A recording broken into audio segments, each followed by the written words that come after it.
G okay okay thank you.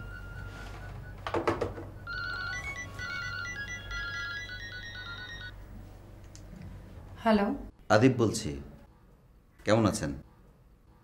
বোনের বিয়ে তো হলো। জি খুব ভালো বিয়েই দিলাম। আপনি কিছু মনে করেননি তো? কি? না, এই যে উপযাচক হয়ে আপনাকে ফোনে বিরক্ত করি। না, কথা বলতে তো কোনো দোষ নাই। সেদিন আপনাকে একটা কথা বলতে চেয়েছিলাম, ফোনে বলতে চাইনি, সামনাসামনি বলতে চেয়েছিলাম। হ্যাঁ সেরকমই কিছু একটা। আমি যদি আপনাকে বিয়ে করতে চাই, আপনার কোনো আপত্তি? আমার মনে হয় আপনি পারিবারিকভাবে প্রস্তাবটা দেন, সেটাই ঠিক হবে।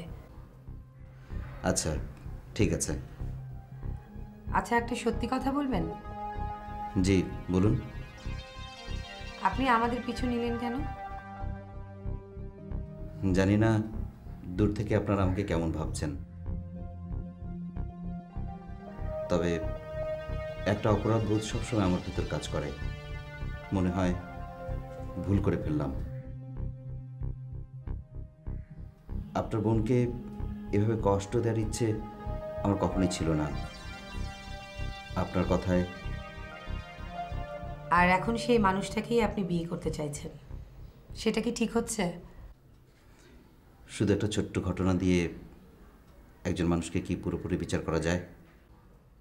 আচ্ছা আজকে আমি রাখি, অফিস তো।